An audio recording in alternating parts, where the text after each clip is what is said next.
Hi all, അസ്സലാമലൈക്കും. Welcome back to Silnas kitchen. ഇന്നത്തെ recipe ഉള്ളിയും മുട്ടയും വെച്ചിട്ട് നല്ല ടേസ്റ്റി ആയിട്ടുള്ള ഒരു വെറൈറ്റി ആയിട്ടുള്ള പലഹാരത്തിന്റെ റെസിപ്പിയാണ്. വെറും 5 മിനിറ്റ് മതിയാവും ഈ ഒരു പലഹാരം തയ്യാറാക്കി എടുക്കാനായിട്ട്. നല്ല ടേസ്റ്റുമാണ് കഴിക്കാനായിട്ട്.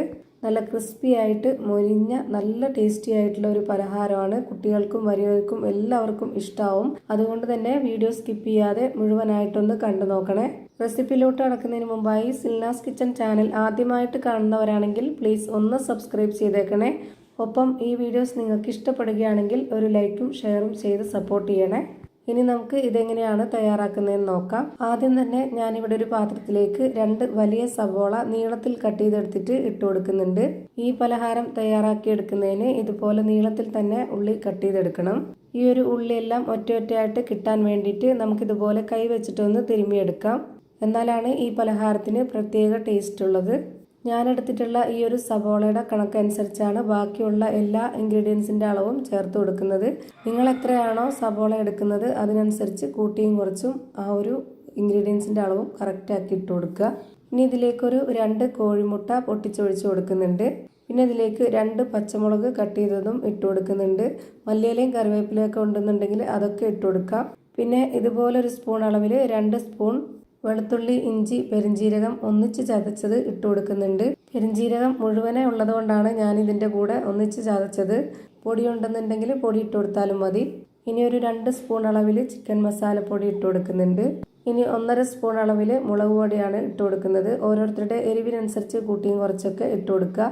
ഇനി ഒരു നുള്ളു മഞ്ഞൾപ്പൊടിയും ഗരം മസാലപ്പൊടിയും ഇട്ട് കൊടുക്കാം. ഇനി ഇതിൻ്റെ ടേസ്റ്റ് ഒന്ന് കൂട്ടാനായിട്ട് ഇതുപോലെ ചിക്കൻ സ്റ്റോക്ക് ഉണ്ടെങ്കിൽ അതുകൂടി ഇട്ട് കൊടുക്കാം. ഞാൻ ഇതുകൂടെ ഇതിലേക്ക് പൊടിച്ചിട്ട് കൊടുക്കുന്നുണ്ട്.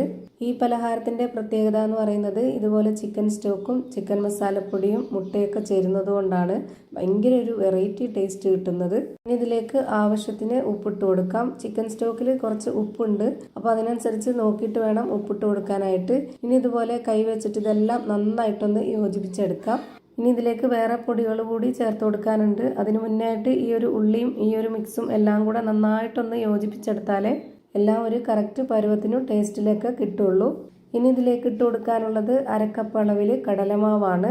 പിന്നെ ഇതിലേക്ക് അരിപ്പൊടിയാണ് വേണ്ടത്. വറുത്ത അരിപ്പൊടി തന്നെ വേണം. അതും കൂടെ 1/2 കപ്പ് അളവിൽ ഇട്ട് കൊടുക്കുന്നുണ്ട്. ഈ പലഹാരത്തിനെ ക്രിസ്പിയാക്കി എടുക്കുന്നത് അരിപ്പൊടിയാണ്. അതുകൊണ്ട് തന്നെ അരിപ്പൊടി സ്കിപ്പ് ചെയ്യരുത്. പിന്നെ ഇതുപോലെ 3 ടേബിൾ സ്പൂൺ അളവിൽ മൈദപ്പൊടിയും കൂടെ ഇട്ട് കൊടുക്കാം. ഇനി ഒട്ടും വെള്ളം ചേർക്കാതെ ഈ ഒരു മുട്ടയുടെ നനവിൽ മാത്രം ഇത് നന്നായിട്ടൊന്ന് മിക്സ് ചെയ്തിട്ടെടുക്കാം. കടലമാവിൽ കട്ടകളൊക്കെ ഉണ്ടാവും, അതൊക്കെ ഉടച്ചിട്ട് ഇതെല്ലാം കൂടി നന്നായിട്ടൊന്ന് മിക്സ് ചെയ്തെടുക്കണം. ഒട്ടും വെള്ളം ചേർക്കാതെ ഈ ഒരു മുട്ടയുടെ നനവിൽ മാത്രം നമ്മളിത് റെഡിയാക്കി എടുക്കുമ്പോഴാണ് അതിന് പ്രത്യേക ഒരു ടേസ്റ്റ്. ഞാനിപ്പോൾ ഇവിടെ നന്നായിട്ട് യോജിപ്പിച്ചെടുത്തിട്ടുണ്ട്. ഇതിൻ്റെ പരുവം എന്ന് പറയുന്നത് നമ്മുടെ കയ്യിൽ നമുക്ക് ഇഷ്ടമുള്ള ഷേപ്പിൽ ആക്കി എടുക്കണമെന്നുണ്ടെങ്കിൽ കുറച്ചൊന്ന് ടൈറ്റായിട്ട് വരണം. അതുകൊണ്ടാണ് ഇതിൽ വെള്ളമൊന്നും ചേർത്ത് കൊടുക്കാതെ ഈ ഒരു പരുവത്തിൽ റെഡിയാക്കി എടുത്തിട്ടുള്ളത്. ഇനി നമ്മുടെ കൈ ഒന്ന് നനച്ചെടുത്തതിന് ശേഷം ഇതിൽ നിന്ന് കുറച്ചെടുത്തിട്ട് നമ്മുടെ കൈയുടെ ഉള്ളങ്കയിൽ വെച്ചിട്ട് ഇതുപോലൊന്ന് പരത്തിയെടുക്കുന്നുണ്ട്. ഒരുപാട് കട്ടിയാകാതെ നല്ല നൈസായിട്ട് വേണം ഇങ്ങനെ പരത്തിയിട്ട് എടുക്കാനായിട്ട്. എന്നാലേ അതിൻ്റെ 2 വശവും ഉൾഭാഗമൊക്കെ നന്നായിട്ട് വെന്ത് മൊരിഞ്ഞ് കിട്ടുള്ളൂ. വീണ്ടും നമ്മൾ അടുത്തതെടുത്ത് ചെയ്യാൻ നേരത്ത് കൈ ഒന്നുകൂടി വെള്ളത്തിൽ മുക്കി നനച്ചെടുക്കണം. എന്നാലേ അത് നന്നായിട്ട് കിട്ടുള്ളൂ. ഇതേപോലെ തന്നെ എല്ലാം ചെയ്ത് ഒരു പാത്രത്തിൽ മാറ്റിയിട്ടുണ്ട്. ഇനി നമുക്കിതൊന്ന് ഫ്രൈ ചെയ്തെടുക്കാം. അതിനായിട്ട് ഒരു പാൻ സ്റ്റൗവിലേക്ക് വെച്ച് ഫ്ലെയിം ഓൺ ആക്കിയിട്ടുണ്ട്. അതിലേക്ക് കുറച്ച് ഓയിൽ ഒഴിച്ചു കൊടുത്തതിന് ശേഷം ഇതിലേക്ക് ഓരോന്നായിട്ട് ഇട്ട് കൊടുക്കാം. ഒരുപാട് എണ്ണ ഒഴിച്ചു കൊടുത്ത് ഫ്രൈ ചെയ്തെടുക്കേണ്ട ആവശ്യമില്ല. ഇതുപോലെ ഈ ഒരു മാവ് ഇട്ട് കൊടുക്കുമ്പോൾ പകുതി വരേക്കും മാത്രം നിൽക്കുന്ന രീതിയിൽ എണ്ണ ഒഴിച്ചു കൊടുക്കാവുള്ളൂ. ഇതിൻ്റെ എല്ലാം ഒരു ഭാഗം വെന്ത് കിട്ടിയിട്ടുണ്ട്. ഞാനിത് തിരിച്ചിട്ട് കൊടുത്തിട്ട് വേവിച്ചെടുക്കുന്നുണ്ട്.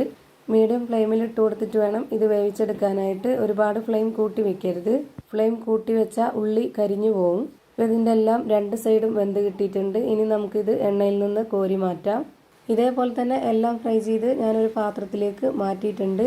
ഒട്ടും എണ്ണ കുടിക്കാത്ത നല്ല ക്രിസ്പി ആയിട്ടിരിക്കുന്ന ഒരു അടിപൊളി വെറൈറ്റി പലഹാരമാണ്.